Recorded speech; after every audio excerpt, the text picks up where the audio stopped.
Hello everyone, কেমন আছো তোমরা সবাই? আশা করি সকলে খুব ভালো আছেন। তো গাইস আজকে রেডি ফেডি হয়ে যাচ্ছিলাম আমি ঘুরতে। তো কোথায় ঘুরতে যাবো তোমাদের ভিডিওর মাধ্যমে আজকে সবটা শেয়ার করবো। তো গাইস আজকে আমাদের গ্রামে অনেক বড় অনুষ্ঠান রয়েছে। তো অনুষ্ঠান থাকলে কত আত্মীয় স্বজন আসে সেটা তোমরা ভালো রকমই জানো। তো গাইস আজকে আমাদের বাড়ির লোক সবাই ব্যস্ত ছিল, সবাইকে নিজে নিজে কাজ দেওয়া হয়েছিল। তো আমাকেও কাজ দেওয়া হয়েছিল গাইস। তাই জন্য আমি রান্নাঘর থেকে কাটাটা নিয়ে আসার পর আমি পুরো পেঁয়াজগুলো ছিলতে বসে গেছি। গাইস আমি এমনিতে বাড়ির কোনো কাজ করি না, তো আজকে অনেক লোক আসবে, অনেক আত্মীয় স্বজন আসবে, আমার ফ্রেন্ডরা আসবে। তাই জন্য আমি হাসি খুশিতে কাজ করছিলাম। আর কাজ করতে করতে আমার চোখ থেকে পুরো জল বাড়াচ্ছিল, পেঁয়াজ কাটছিলাম তাই। আর পেঁয়াজ কাটা হয়ে গেছে গাইস, রসুন সব কিছু আমি কাটার পর আমার চোখ থেকে এত জল বাড়াচ্ছিল। পরে গাইস সব কিছু কেটে দেওয়ার পর আমি মাকে ধরিয়ে দিয়ে চলে আসছিলাম ঘুরতে, যে জায়গাটাতে মানে অনুষ্ঠান হবে সেই জায়গাটাতে পুরো প্যান্ডেল সাজাচ্ছিল। তো গাইস এটা সকালবেলার সময় ছিল, তাই জন্য এখানে কোনো ডেকোরেশন হয়েছিল না, এটা ডেকোরেশন করছিল, সব সেট আপগুলো লাগাচ্ছিল, প্যান্ডেল সাজাচ্ছিল। আর তাই জন্য আমি ঘুরতে আসছিলাম যে দেখি কতখানি হয়েছে কি কতখানি হয়নি। আমার মানে মন মানে বাড়িতে বসছিল না, তাই জন্য আমি চলে আসছিলাম। তো গাইস এখানে ডিজে গুলো আনা ছিল, আর এখানে গান বাজছিল, আর এখানে মাইক গুলো রয়েছে, এখানে সব কিছু গুলো লাগাবে।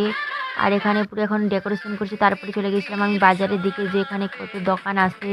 তো গাইস দেখতে পাচ্ছ এখানে কত সুন্দর দোকান আসছে, আর এখানে দোকানগুলো লাগাচ্ছিল, সকালের সময় ছিল তাই জন্য অল্প কিছু নিয়ে আসা ছিল না।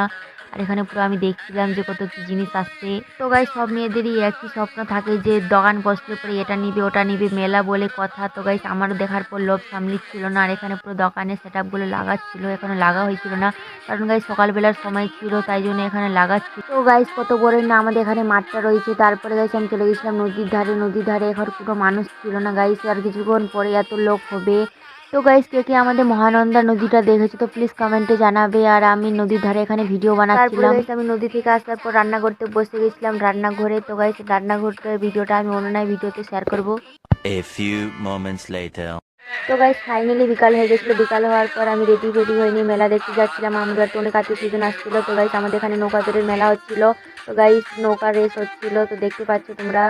আর কে কে নৌকা দৌড়ের মেলা দেখতে আসছিলো তো প্লিজ কমেন্টে জানাবে। আর এটা নৌকা দৌড়ের অনেক পুরোনো ভিডিও রয়েছে, তো আমি আজকে এই ভিডিওটা শেয়ার করছি কারণ আমার গ্যালারিতে অনেক দিন ধরে রয়েছিল, তো আমি ভিডিওটা শেয়ারই করেছিলাম না। গাইস সকালবেলায় কোনো মানুষ ছিল না, আর এখনই দেখতে পাচ্ছ গাইস কত মানুষের ভিড় হয়েছে। তারপরে আমি ফ্রেন্ডের সাথে দেখা করে নিয়েছিলাম, আর ফ্রেন্ডের সাথে দেখা করার পর আমি চলে আসছিলাম এদিকে। তো ফাইনালি গাইস সন্ধ্যা হয়ে গেছিলো। সন্ধ্যা হওয়ার পর আমি ওখানে আইসক্রিম আর অনেক খাওয়া দাওয়া করেছিলাম। তো এই ভিডিওটা লং হচ্ছে, তো গাইস আমি ভিডিওটা এখানেই শেষ করছি।